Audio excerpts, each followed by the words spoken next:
126편 5절 6절 한 목소리로 함께 봉독합니다. 시작.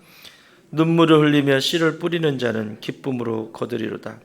울며 씨를 뿌리러 나아가는 자는 반드시 기쁨으로 그 곡식단을 가지고 돌아오리로다. 아멘. 126편은 포로에서 해방이 돼서 올라올 때 성전으로 올라가면서 너무너무 기쁘고 행복하고 하나님이 주시는 은혜들을 기억하면서 지은 시라고 그랬어요. 예배를 드릴 수 없어서 성전에 올라가서 예배를 드릴 수 없어서 아파하는 그 마음들, 성전에 있는데 들어가지 못하는, 마치 오늘 이 시대를 그대로 보여주는 것 같은, 또 성도들이 이 시대에 지금 고백해야 되는 그런 고백의 시가 아닌가 싶습니다. 가고 싶어도 갈 수 없는, 들어가고 싶어도 들어가지 못하는 그런 시간들이 있었죠. 물론 여러분들은 교회 마당에서 차 안에서 예배를 드렸지만 차 안에 계시면서도 안에 들어갈 수 없는 그런 시간들, 그런 시간들이 우리에게도 있었어요. 그럼에도 불구하고 성전의 마당을 밟았다고 하는 것은 굉장히 중요한 영적인 의미가 있습니다. 아무 생각이 없이 집에 있는 것과 의지를 들여서 자동차에 시동을 걸고 추운 시간에 히터를 틀어놓고 그 안에서 1시간, 1시간 반을 예배를 드리면서 내가 이 공동체의 일원이라고 하는 그런 모습들, 그런 거 하나하나가 하나님이 귀히 보시는 것들입니다. 여러분, 하나님 앞에 이쁜 짓을 해야 돼요. 말을 해도 자꾸 이쁜 짓을 해야 됩니다. 그 이쁜 짓을 여러분, 어린아이도 엄마 아빠 앞에, 엄마 아빠가 보고 싶은 게 뭐죠? 애기들한테 뭐라고 하죠? 이쁜 짓. 그럼 어떤 애는 이렇게 하고 어떤 애는 뭐 있잖아요. 자기만의 표정, 막 잉크를 이상하게 하는데 잉크가 그렇게 이쁠 수가 없잖아. 애기들이 이쁜 짓 하면 하는 그 방식이 있어요. 다른 사람들이 볼 때는 그렇게 이쁘지도 않은데 내 새끼는 그렇게 이쁠 수가 없어. 객관적으로 볼 때 잘생기거나 예쁘지 않은데 내 새끼는 그렇게 이쁠 수가 없어. 그쵸? 다른 사람들이 볼 때는 아이고 진짜 옥상에서 떨어졌냐, 이게 견적이 안 나온다 할 정도로, 그런데 내 새끼는 그렇게 이쁜 거예요. 하나님도 똑같으세요. 하나님 내 새끼니까 이쁜 거예요. 내 새끼니까. 근데 이쁜 짓 해봐요. 그런데 얼굴도 못생겼는데, 이거 인권 발언인데, 못생겼는데 꼭 고집 부리고 입 이만큼 나와 있고 웃지도 않고 늘 짜증내고 화내고, 걔를 쳐다보고 있는 부모는 너무너무 속상한 거죠. 물론 이 땅에서는 부모가 완전하지 않으니 부모에게서 배웠겠지만 가정 분위기가 웃는 분위기가 아니고 내 자신을 축복해주고 존중해주고 그런 분위기가 아니니까 아이가 그렇게 성장했겠지만, 그래도 건강한 가정이라고 생각할 때, 일반적이라는 가정에 생각할 때 뭐를 해줘도 맨날 입만 나와 있고 뭐를 해도 기뻐할 줄 모르는 그런 아이라면 여러분, 그 자꾸 주고 싶겠어요? 하나님이 주시고 싶으시겠어요? 쟤는 뭘 줘도 감사할 줄 몰라. 쟤는 뭘 줘도 기뻐할 줄도 몰라. 쟤는 뭘 줘도 저래. 그러면 하나님의 입장에서는 어떻겠어요? 아이고 기분 좋다 그러고 또 줘요? 옛날에 우리 선조들이 하는 말이 있었죠. 웃으면 복이 와요. 다시 말하면 이쁜 짓을 하는 거죠. 무엇을 해도 기쁘고 무엇을 주셔도 감사하고 무엇을 해도 그런지 자꾸 주실 수밖에. 하나님의 차원을 이야기하지 않아도 찡그리고 있는 사람한테 어떻게 복이 흘러가요? 그래서 항상 믿음의 사람들은 뭐가 있어야 된다? 생기가 있어야 돼. 생기가. 따라합시다. 생기, 발랄. 제가 생기하면 여러분 발랄하는 거예요. 생기, 발랄, 생기, 발랄. 생기가 있어야 돼. 그 하나님 기뻐하신다고. 하나님의 말씀이 임하면 아멘 하고 얼른 받아먹고, 말씀이 임하는데 준 건지 안 준 건지 무슨, 거기에 무슨 역사가 일어나겠습니까? 그렇죠? 다 내 것으로 받는 거예요. 마치 이런 거야. 우리 샐러드 있잖아요. 샐러드 쫙 신선한 야채를 가지고 딱 해서 그 샐러드만 있으면 맛이 없잖아요. 근데 거기에 소스를, 맛있는 소스, 내가 좋아하는 소스를 앞에 위에 살짝 뿌리면 와, 얘가 확 살아나죠. 그게 생기야. 응?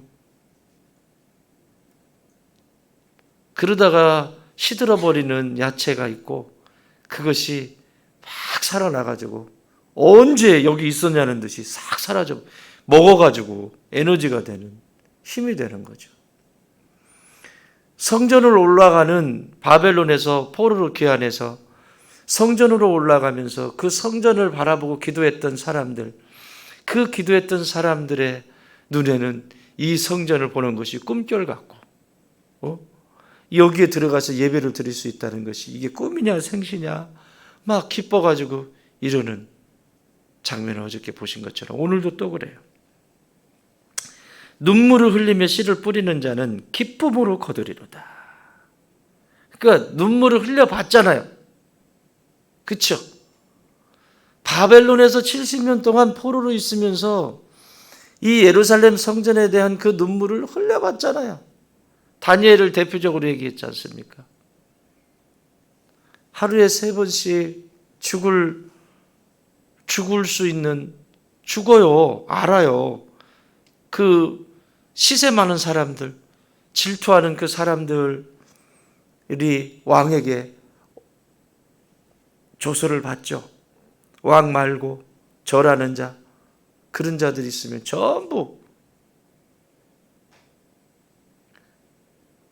왕보다 높아진 자가 어디 있습니까? 그러면서 도장을 찍죠. 어인을 받아가지고. 알아요, 그거를. 같이 있었잖아요, 거기. 그거 다 사신들인데. 그런데 다니엘은 그걸 알고서도 내가 하던 일을, 하나님보다 더 큰 존재는 이 세상에 없으니까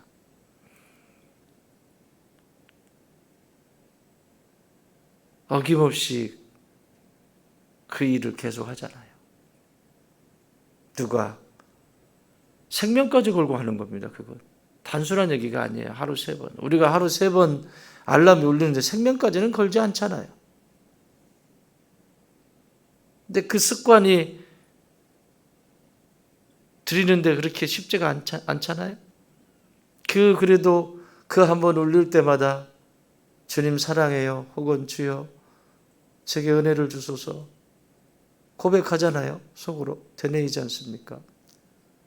예수님을 잠시라도 생각할 수 있는 바쁜 하루의 일정 속에서 잠시라도 밥때 돼가지고 밥 먹으러 가는 것뿐만 아니라 잠시라도 주님을 생각하게 되는 그런 시간 아닌가요? 그래서 DP라고 만든 거예요.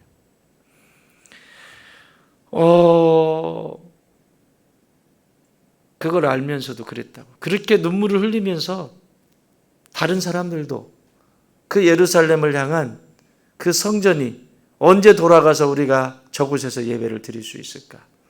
언제 저 성전에 들어가서 하나님, 그 살아계신 하나님을 만나 배울 수 있을까?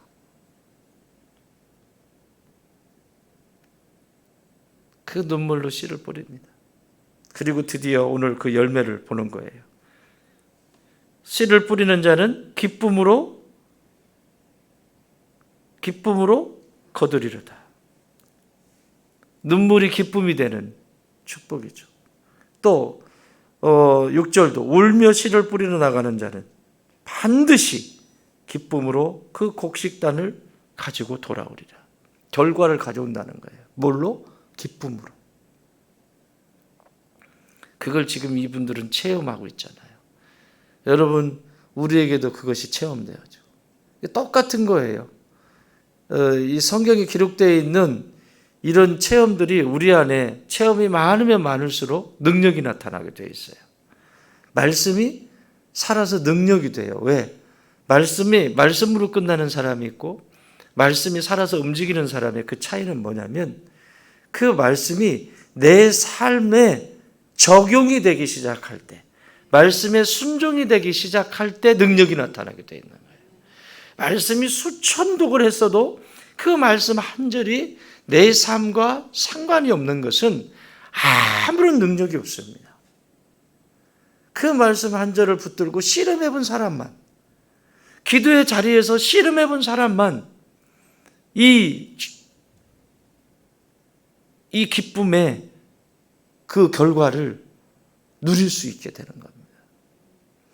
어저께도 이리 내다봤더니 참 우리 나일순의 그 아바타들이 여기 앉아 있더군요. 여기 기도하시는데, 이야, 저 아바타들이 주님 행복합니다. 이야, 저 친구들이 또 똑같이 나가서 그럴 거 아니에요. 나일순 사모님 성공하셨습니다. 어떻게 똑같이 그렇게 하는지. 나는 나일순을 보는 줄 알았어요. 제 아내를 보는 줄 알았다니까. 어떻게 그렇게 다 똑같이 그러고 있는지. 좋은 일입니다. 좋은 일이에요.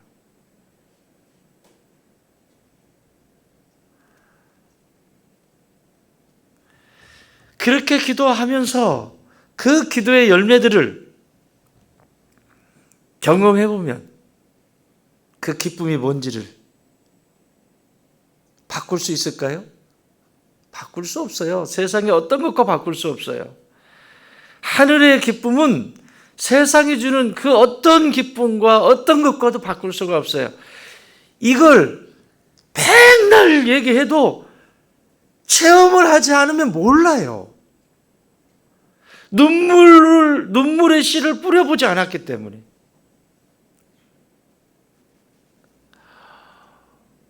몰라요. 그냥 이론인 거지.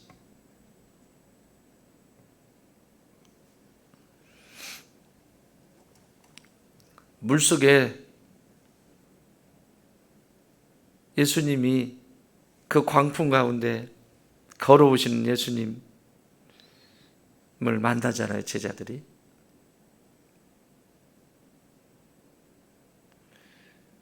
광풍 가운데 무리를 걸어오세요. 그랬더니 제자들이 뭐래요? 예수님이다 그래요? 유령이다 그래요? 유령이다! 지금 자신들도 생사를 지금 넘나들고 있잖아, 지금. 그러니까, 아니, 무리를 걸어, 유령이다!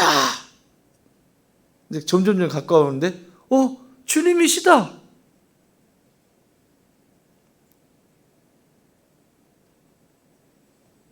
물로 뛰어내린 사람 누구죠? 항상 베드로는 뛰어내려.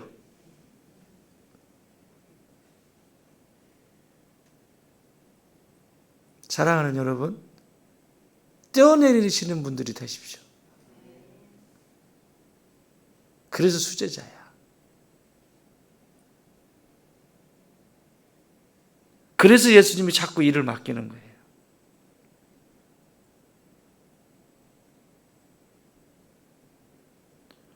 거기서도 뛰어내려. 주님이시다 그래요. 뛰어내려. 거기서 뭐라 그래요? 만일 주님이시면 나도 이 무리를 걷게 해주세요. 그럼 내려와봐. 그럼 뛰어내려. 여러분 12명 가운데 11명은 뭐 하고 있었어요? 원래는 다 떼어내려야 되는 거야. 진짜 주님이신 걸 믿어야 떼어내리잖아요. 믿어야. 여러분 역사는요, 하나님 나라의 역사는 리더가 있으면 리더가 안내하는 대로 그 길에 완전히 신뢰할 때, 그걸 신앙적으로 말하면 믿음이죠. 신뢰할 때 뛰어내릴 수 있는 거예요. 그 얘기는 바꿔 말하면 신뢰해야 된다는 얘기예요. 내가 이 조직의 일원이 됐다 그러면 무슨 일이 있어도 그 말에 신뢰해야 되는 거예요. 그럴까? 과연 그럴까? 그럼 그 사람은 그 조직에 필요 없어요. 내 생각이 들어가고 내 삶의 방식이 옳다고 주장하면 그 조직에서는 늘 아웃사이드인 거죠. 여러분 조폭의 세계를 보십시오. 조폭의 세계는 뭐지? 의리. 바로 의리 지키지 않으면 어떻게 돼요?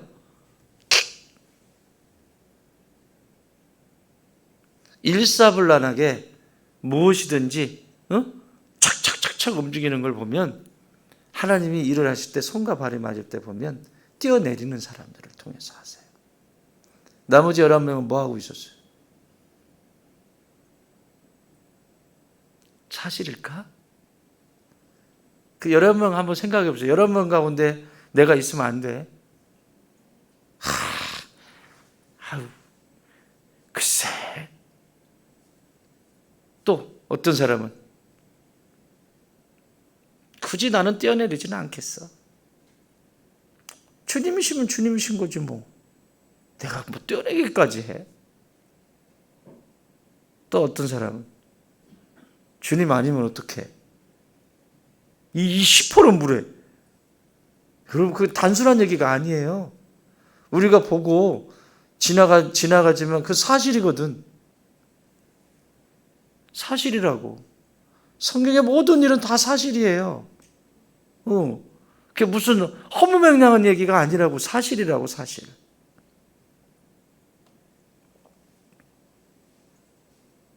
그런데 베드로는 뛰어내렸어요.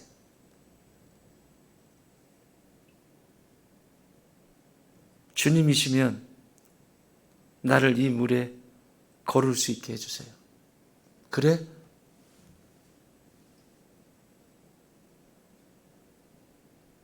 그 시퍼런 파도치는 그곳으로 내려온다는 것이, 여러분, 이게 전적인 신뢰고 전적인 믿음이에요. 전적인 믿음과 전적인 신뢰가 있을 때 역사가 일어나는 겁니다. 어떻게 되죠? 무리를 걷잖아요. 여러분, 이 지구상의 모든 존재들 중에 무리를 걸은 사람은 베드로밖에 없습니다. 실제로. 12제자 중에서 무리를 걸어본 사람은 베드로밖에 없습니다. 그러니까 그 베드로에게 영적인 권위가 있는 거예요. 여러분, 우리의 믿음의 여정을 걸어갈 때 그 광풍 속에서 무리를 걸어본 사람과 걸어보지 못하고 저 배 위에 있는 사람은 천지 차이입니다.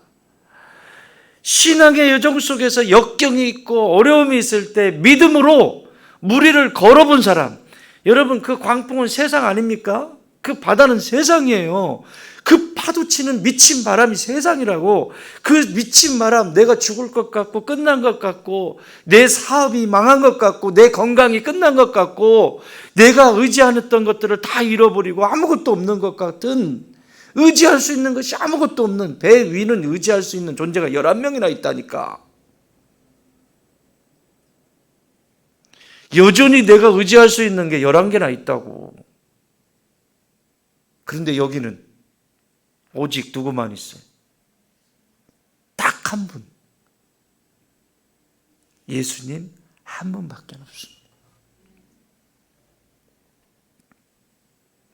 여러분 인생의 신앙의 여정 속에서 그런 시간들이 있으셨죠? 어디를 돌아봐도 아무 의지할 것이 없는, 오직 예수님만 보이는 순간 기억하세요. 그때가 눈물로 씨를 뿌리는 시간이고, 그때가 눈물로 기도하는 시간이고, 그러나 오늘 성경은 분명히 말씀해요. 기쁨의 열매를 반드시 거두게 하신다. 그 세상을 딛고 일어서잖아요. 나는 이 그림을, 우리 보경이 오늘 왔으면 그림 그렸을 텐데 꼭 들려주세요. 나는 그림을 못 그리니까 우리 보경아가 있어서 나는 너무 행복해. 나는 이 그림을 머릿속에는 가지고 있는데 그림이 안 돼. 상상을 해보세요. 파도가, 이게 물이잖아, 불. 이게 바다잖아. 바다가 이렇게 있는 그 위를 지금 베드로가 발을 딛고 있어요. 이거 무슨 얘기를 하냐면, 바다 윗속에는요, 밑에는 수도 없는 것들이 있습니다. 우리가 눈으로 볼 수 없는. 어떤 변화가 일어날지 몰라요, 이 바다 밑에서. 그렇죠? 겉으로 보는 거하고 또 다르거든. 그런데 이 바다 밑 전체가 세상 아닙니까? 이 바다 밑에 모든 세상의 근심, 염려, 걱정, 모든 것들이 이 밑에 지금 바글바글 하잖아요. 언제든지 나를 끌어당길 수 있는, 언제든지 나를 낙심시킬 수 있는, 11 제자가 타 있는 배도 삼킬 수 있는, 얼마든지 이 끌어당길 수 있는 힘이 이 밑에 있어요. 이거 그림을 잘 기도하면서 표현하면 진짜 멋있을 거예요. 그런데 그 위를 딛고 서 있다고요, 베드로가. 그 시간이 뭔지 아세요? 전적으로 예수님만 보이는 시간이에요. 의지할 수 있는 것이 하나도 없어요. 윤주 집사님, 의지할 수 있는 것이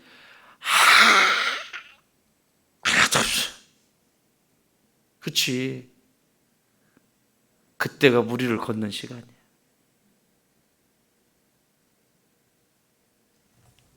기뻐하세요. 내가 세상을 딛고 서 있다는 것에 대해. 내가 이 밑에 뭐가 있는지 대충은 알지만 내가 다 알지 못하잖아. 어떤 일이 일어나는지 모르지만 나는 지금 주님과 함께 딱 그 바다 위를 딛고 일어섰어요. 나는 이 축복이 여러분 가운데 충만케 되길 바라요. 그런데 베드로가 예수님은 전적인 신뢰를 잃어버릴 때 어떤 일이 일어나죠? 물에 가라앉잖아요. 이게 우리의 영적 여정의 모습이에요.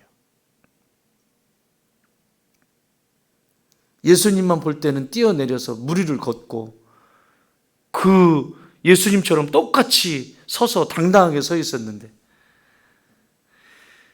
예수님에 대한 전적인 신뢰가 서서히 사라질 때 바다는 나를 삼키기 시작하는 거예요. 사람과의 관계도 마찬가지죠. 전적인 신뢰가 사라질 때 서서히 세상의 물이 나를 삼키죠. 짠물이 나를 삼키기 시작하죠. 교회도 마찬가지. 신뢰를 잃어버릴 때, 마귀는 이런 짓 하는 거예요. 계속 신뢰를 잃어버리게 하고 불신하게 하고 난 쟤를 믿을 수 없어, 원수 맺기 시작하고, 그래서 무리를 걷는 이 놀라운 기쁨을 누리지 못하게 됩니다. 사랑하는 여러분, 오늘 눈물로 울며 씨를 뿌리는 자는 반드시 기쁨으로 그 단을 거두게 됩니다. 오늘 내 삶에 있는 문제, 내 삶에 있는 인생의 문제 여정을 기쁨의 단을 거두지 못하는 것은 그 배 위에서 뛰어내리지도 못하고 눈물을 흘려본 적도 없기 때문에, 그 전적인 신뢰를 가지고 울어본 적이 없기 때문에 여전히 나는 그 세상의 바다에 혹은 그 배 위에 뛰어내리지 못한 11명처럼 머물러 있을 때가 있습니다. 사랑하는 여러분, 나는 여러분들이 기쁨의 단을 취하시길 바랍니다.